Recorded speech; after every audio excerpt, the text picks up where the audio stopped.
ভাই, বাংলাদেশের ই স্পোর্টসের ভবিষ্যৎ যে অনিশ্চিত তা জিকো ভাইয়ের কথাগুলো দ্বারাই বোঝা যায়। একটু শুনুন সবাই। আমার হাতে যে ছবিটা দেখতে পাচ্ছ এটা অলরেডি তোমরা সবাই দেখেছো বিভিন্ন পোস্টে কিংবা সোশ্যাল মিডিয়াতে। কিন্তু কথা হচ্ছে উনি পদত্যাগ করার পরে এই ই স্পোর্টসটা একটা শঙ্কার পর্যায়ে চলে গেছে। কিন্তু ব্যাপারটা এমন না মাঝখানে যে 2 মাস 3 মাস সময় আছে নির্বাচনের আগ পর্যন্ত, এখনই এটা ব্যান হয়ে যাবে কিংবা টোটালি বন্ধ হয়ে যাবে। কিন্তু কথা হচ্ছে আমরা এটাকে কিভাবে প্রেজেন্ট করতেছি তার উপরই ডিপেন্ড করে আমাদের ই স্পোর্টস এর ক্যারিয়ারটা বা প্লেয়ারদের ক্যারিয়ারটা ভবিষ্যতে থাকবে কিনা, কিংবা এই ই স্পোর্টসটাকে বাংলাদেশে যেমনি ক্রিয়া হিসাবে স্বীকৃতি দেওয়া হয়েছে শেষ পর্যন্ত এই ই স্পোর্টস একটা ক্রিয়া হিসাবে স্বীকৃতি পাবে কিনা এবং টিকে থাকবে কিনা। বাংলাদেশের রাজনৈতিক অবস্থা বর্তমানে প্রত্যেক দিনই পরিবর্তন হচ্ছে। এখন প্রশ্ন হচ্ছে এই অবস্থায় ই স্পোর্টস কি হুমকির মুখে? প্রথমে আমি বলেছিলাম যে মানুষটা আসিফ মাহমুদ ও সজীব ভুঁইয়া, যিনি পুরো এই ই স্পোর্টস ইন্ডাস্ট্রিতে একটা পরিবর্তন এনেছে, তার হঠাৎ করে পদত্যাগ করাটাও কিন্তু আমাদের জন্য একটা বড় দুশ্চিন্তার কারণ হয়ে দাঁড়িয়েছে। কারণ পরবর্তী সরকার এই অবস্থানে যিনি আসবেন তিনি এই ই স্পোর্টস কে আদৌ স্বীকৃতি দিবেন কিনা সেটা অনেক বড় একটা প্রশ্ন কিন্তু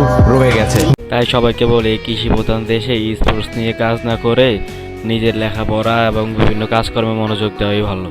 আমার কথা শুনে অনেকের মন মেজাজ খারাপ হতে পারে, এটা স্বাভাবিক। কিন্তু আগামীতেও আওয়ামী লীগ সরকার ফ্রি ফায়ারকে ব্যান করার কারণে ফ্রি ফায়ারের ভবিষ্যৎ এ পর্যন্ত এখনো দাঁড়িয়ে উঠতে পারেনি। তাই নির্বাচনের পরে যদি এইসব গেমসকে আবার ব্যান করা হয় তাহলে দেখবেন ই স্পোর্টস আর দাঁড়াতে পারবে না বাংলাদেশ, এটা নিশ্চিত। এত বাধার কারণে আমরা কোনোদিন ই স্পোর্টসে বাইরের দেশের কাছে প্রতিযোগিতার সাথে লড়াই করতে পারবো না। আমরা কোনোদিন বুড়িরাম ফ্লুকজোর মতো টিম হয়ে দাঁড়াতে